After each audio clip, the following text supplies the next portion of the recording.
What's good, YouTube? We're going to review Tom Clancy's Without Remorse, starring Michael B. Jordan. It's on Amazon Prime. What do you guys think about this movie? Of course, we're going to give some spoilers in there, so if you haven't watched it, make sure you check that out. But yeah, what do you guys think of this film? Go ahead, Ron. Let you take this, John, because you fucks with the Tom Clancy Jones. Yeah, I was expecting a lot more. So my hopes was let down just a little tiny bit, only because I'm a Tom Clancy fan. Obviously, you guys know, and I'm a Michael B. Jordan fan too. So putting your two of your heroes together, you're expecting the world to stop. Fireworks and shit. Yeah, I expected fireworks and shit. It didn't happen. But overall was solid. I mean, it was a dad movie. A lot of explosions. It was a revenge tour. He was just out on revenge. Killing everything in sight. I did have a couple of gripes with this, as far as like the lame ass story. But if you read any of Tom Clancy's books, they're all exactly the same. I was about to say it's very bottom numbers. All his games are the same too. Yeah, actually, yeah. It's always like some conspiracy theory going on. Ex-CIA operative is always like going turning evil, rogue, or whatever the case may be. So, you knew who was bad from the ripple. I mean, it was one of those situations. But my main problem with the movie though was that all the best parts in the movie we see in the trailer, and that bothered me so much. That's why I tell you guys all the time. Every time you guys ask me, "Hey, you seen a trailer I dropped in the Discord? You seen this trailer? You seen that trailer?" I'm like, no, because it tells so much of the whole story now. So like you said, all the good parts were in the trailer already. So basically, you seen the movie. Okay. You know what? I typically reserve that for like superhero films, but I think I need to do this for all films, honestly. Yeah, I'm leaning towards more and more of that style too. Godzilla versus Kong was another one where they put like mostly all the all three fights were in the trailer. In the trailer. So and guess what? Guess what we're watching this movie for? The fights. So if you put it all in the trailer, guess we already seen it. Like the infamous scene that we saw with him jumping in there with I think that's the senator or secretary. While the car was on fire, like that was already in the trailer. That was gangster, bro. But that was gangster, bro. He set the car on fire. Opened that handle like that joint was not hot at all. Sat right next to him. And at the airport too, it was super bold to do. I'm like, dude, how you gonna get out of this? That's what I'm saying. Either he gonna get out of it, or he has no plan to get out of it. Oh, and his plan to get out of it. Hold on, let's not get. That's my favorite scene of the movie, the way he got out of that shit. But I'm military. By and large, as you said before, like it's a dad film. It's definitely a Sunday afternoon dad film. It's by the numbers. There's certain scenes in this movie that really stick out to me that I enjoyed. Michael B. Jordan, he is the main character, but he definitely carried this film. Everything else was kind of man. But I think that his acting was amazing, especially the scene in the beginning with the whole his wife and daughter. That whole scene like really got to me, honestly. Like, what would I do in that situation? Really made me think of those things. And then his progression in becoming like, I guess, a monster. It was great, but when you say you can figure out who was the bad guy, the whole thing with Jamie Bell not really being the bad guy kind of pissed me off. Because why would you be a dick the whole film if you're not the antagonist? That's another thing I get. So like, did he really not know what was going on, or was he playing dumb? They gave us all the things that we needed to hate this character from the very beginning. Him being super arrogant with them, but what? And him not being, I didn't like that aspect. But once the secretary came into play, you knew right away. Like, Guy Pearce. Yeah. So he's like, so this is big boss. Okay, so I get it now. So this little boss, this big boss, telling him what to do. But honestly, it turned out not to be like that. That's kind of a disappointment too, because like I swear I thought I had this movie pinned, and I did up until that point. I was like, I guess like Cliff said, I guess he's really not a dick. So I watch enough of these dad movies to know when they're doing misdirection. And I knew that was coming from the ripple. I literally knew. I was like, all right, they're trying to misdirect me to make me feel like this guy is the bad guy, but he's gonna want to be in the good guy, and the other guy was in the room was back. It was only three people, only three suspects. It was the I can't think of her name, but the lieutenant in charge that was given the Valeria. Then something with a D. I know what you're talking about. Yeah, the secretary or the other CIA. CIA guy. So I knew once I ruled out the lieutenant when she was actually helping him find out everybody. She stole the files or whatever. Right away. She didn't even wait a day. She didn't even wait. She was like, right away. But whatever, bro. At the base, bro. At the base. So once that happened, and then once come to find out, the CIA operative wasn't the bad guy. I knew it was the senator right away. Like I knew it right away. And that's classic, dad movie thing where they give you the misdirection. Actually, Fast and Furious does that too. Fast and Furious makes you hate somebody, and then really it's some bigger plot at play. And it might not be the good guy, but they're not the real bad guy. I think there's so much fog in my mind when I watch those films. I don't recognize it if it's not. Well, exactly. Yeah, standard. It's like you said, it's by the numbers. Mhm. Standard dad movie stuff. Whereas like you've seen it so many times, you just kind of go through the motions of watching it. But I mean, it gave me what I wanted: explosions, a lot of high octane stuff. The last fight scene, well, one of the last fight scenes, I guess, of him escaping the Russian place because they wanted him to die, or whatever. Well, yeah, but let's be real though. Michael B. Jordan should have been dead about like 3 times in this movie. Yeah. Oh, The beginning, the beginning, the middle. No, and the he should have been airplane dead. when he Yep, drowned, he he should have been. drowned like twice. He should have drowned like twice. He should have been dead on that roof. Probably should have been dead in his house. But Yo, and then the my favorite scene of the film, bro, the prison escape. He Yeah, should have that been murked then, but yep, I was like, what is he gonna do? He took the shirt off. He like did the turned joint. the sink on. I was bro. like, he about to get. Yo, I was in here cheesing so fucking. Yo, bro, I was hype when that fucking one like But, like, unreasonably hype, but it was I thought the awesome. movie was okay too. I mean, if I want to nitpick at some parts, I think the biggest issue I have with the movie was like at the end when the secretary goes to the restroom. Okay, I can see how you got in. How did you get him You out? had to get him out. How'd you get him out Mhm. with That's it. He slipped him everybody through the little. there? It's That like a part- little that part bothered me so much. a little That part window in bothered the me. ceiling. He just slipped him through there. Yeah, like I said, like okay, it's hard to believe that you actually got in there and like no one recognized you. But I give you the benefit of doubt because I guess you can finagle your way with that. But you literally had to drag this guy's body out of the restroom. How and he had people there with him. You see when he went to go to the restroom, those guys got up and he's like, "No, basically chill. I'm just going to the restroom." You know So he how'd was you sus drag him too. out? I mean, Guy Pearce should have known. He was like, "I gotta be a ghost to tell you what's the truth." It's like from the rip, you should know. Start swinging. Like Yep. who says some shit like that? Like I had to be a Yep. ghost. Nah. Yeah, that part bothered me so much. I literally said that. I literally said it to the missus. Literally when it happened, I said, "Okay, so how do you get him out of there?"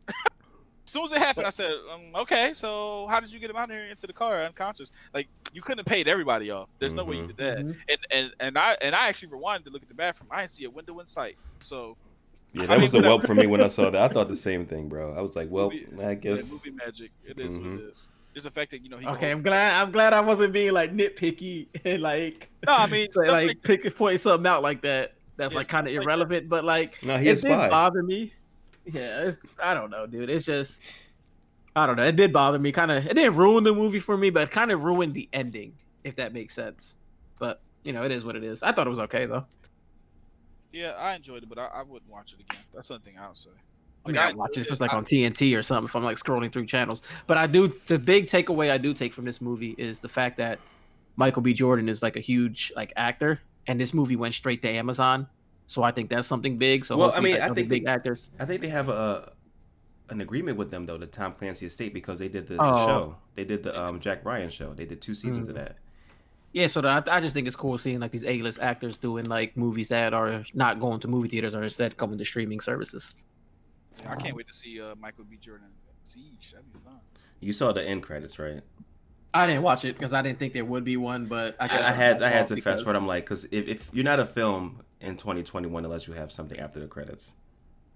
I did see. So the what end happened? credits. I did see the end credits. I had to think about it for a second. I did see the end credits. Yeah, for some reason he went back to DC a year later after he did his whole, movie disappearing in the crowd act, and he wants to create a counter-terrorism, group to stop that from happening in the future, which will be called Rainbow. Siege, So instead of him being an operative, he like a lot went. of people He thought, went back. he's going to be the one to run Rainbow, and Jamie Bell is there to help him. So he's definitely not a bad guy. He choked him up. He shot in his head, like all those things. That would have been.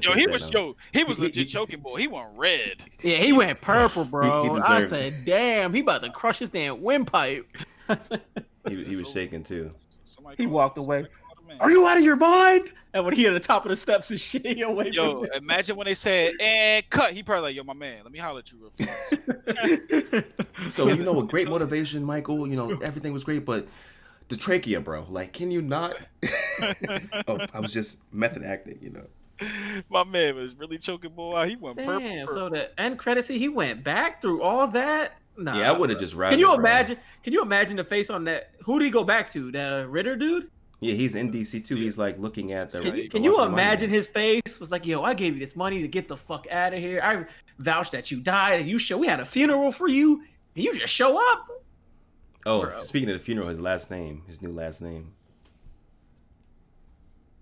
I ain't Pete. What? It's just so lazy. It's John Clark instead of Oh yeah, I seen that. That's what, John Kelly. Yeah, that was. He was like, what? Hey, that was kind of funny that he did that. I was actually trying to look for the reference of the name in Siege. I couldn't find it, but a lot of people have been speculating in the Siege world, been speculating that he's gonna be in the game at some point. They already put Splinter Cell in the game.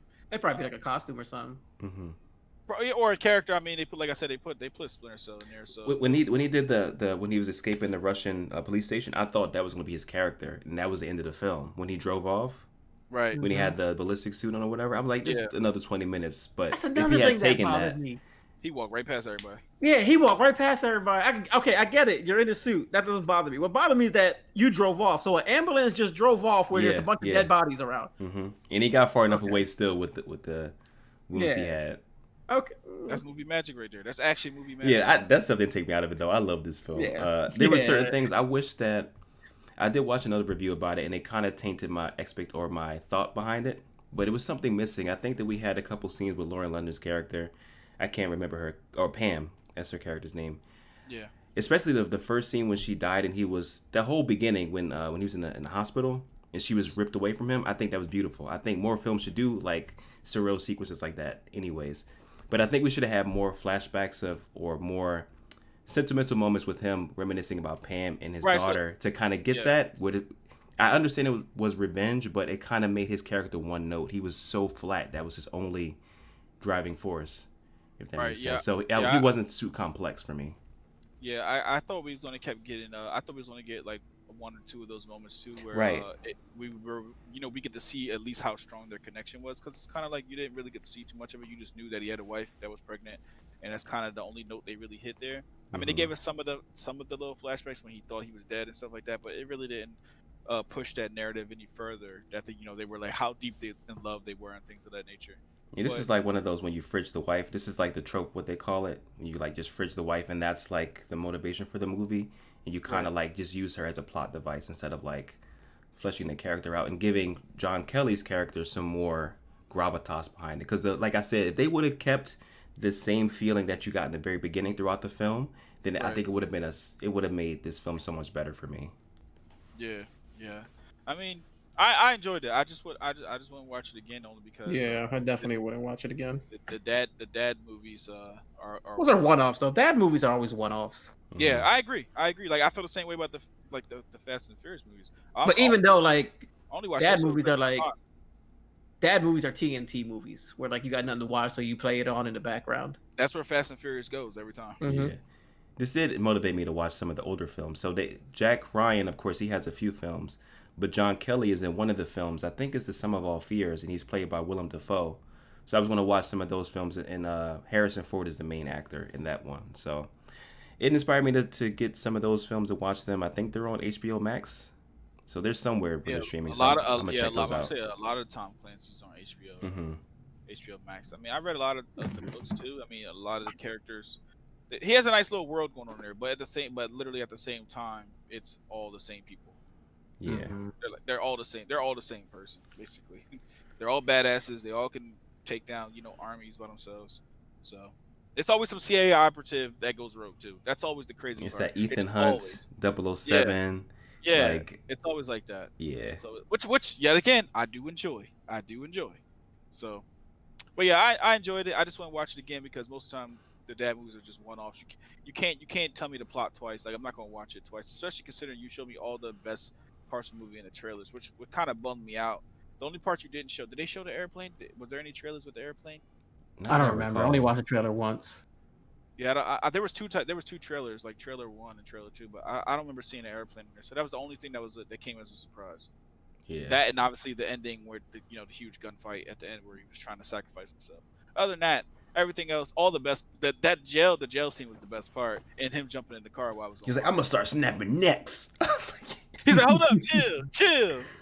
But when he started throwing water on himself, bro, I said, the missus literally asked, why is he putting water on? So I said, so the punches could slide off him. She was like, "Wait, what?" I was like, "Yep." I told Bugsy, I was like, because he got abs. I'm like, he was about to get busy. Yeah, he had to shine. So the slipping and all that stuff, that's great too. But the abs, that's the reason why they had to put that scene in.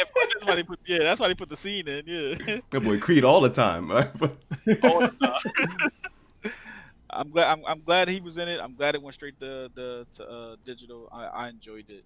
I want to see him in more stuff. I like his versatility and all that shit too. Like I'm really excited to see what he comes up with next. And he's a producer or behind this, so he wants to make more films like this. So nice. Yeah, I'm about it. He kind of was dropping some hints about Killmonger, but whatever though. That's another topic. Mm-hmm. Oh yeah, and a Static Shot too. Yeah.